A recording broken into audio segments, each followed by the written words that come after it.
Phone এসেছিল? সেটা জানি না, কিন্তু কেউ একজন আমাকে ফোন করে বলেছে যে সেই বিষয়ে সে সবটা জানে, আর উনি রেকর্ড রুম থেকে প্রমাণ দেখাতে পারে যে সেটা কি ঘটেছিল।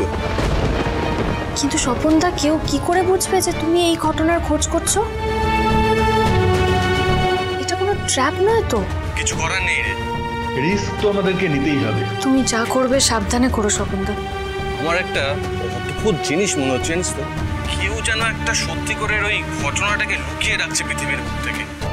মনে হচ্ছে যাই ঘটে থাকুক না কেন, ঘটনাটা সাংঘাতিক। যাই হোক, কি ঘটেছিল সেটা তো আমি খুঁজে বের করবই। ঠিক আছে।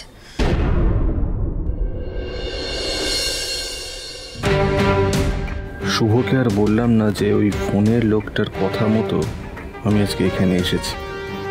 শুভ টেনশন করতো, কিন্তু এই রিস্কটা আমাকে নিতেই হতো যদি কিছু জানা যায়।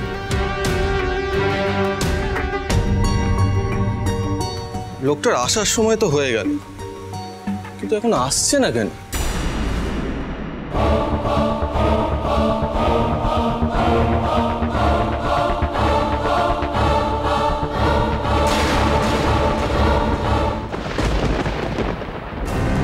আমাকে সাহায্য করতে গিয়ে স্বপনদা আবার কোনো বিপদে না পড়ে। দেখো ঠাকুর, কেন জানি না মনে হচ্ছে আমরা ভয়ঙ্কর কিছুর মধ্যে ঢুকছি, যে শক্তিটা সামনে এলে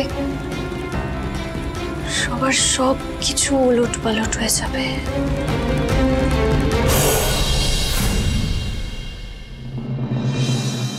মোহনার জেদকে প্রশ্রয় না দিয়ে যদি ওকে অন্যভাবে হ্যান্ডেল করা যায়, যেটা হচ্ছে ঠিক হচ্ছে দাঁড়ে আকাশ। আমরা দুজনেই খুব ভালো করে জানি যে মোহনা যদি আদ্রিতকে না পায় ও নিজের কতটা ক্ষতি করবে, আর আমি দাদা হয়ে সেটা মেনে নিতে পারবো না।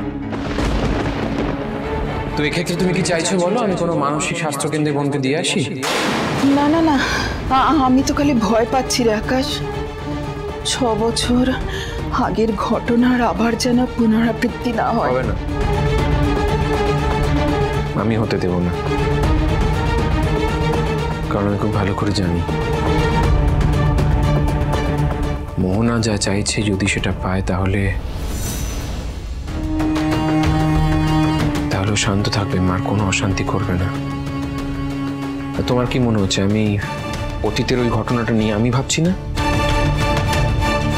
আমি টেনশন করছি না?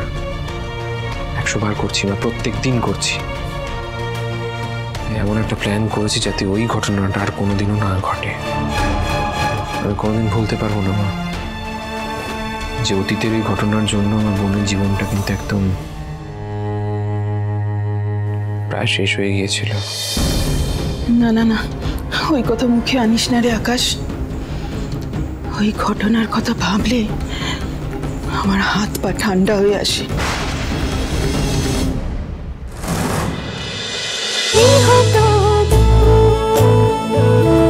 গৃহপ্রবেশ সোম থেকে রবি রাত 10টায় স্টার জলসায় ও জিও হটস্টারে।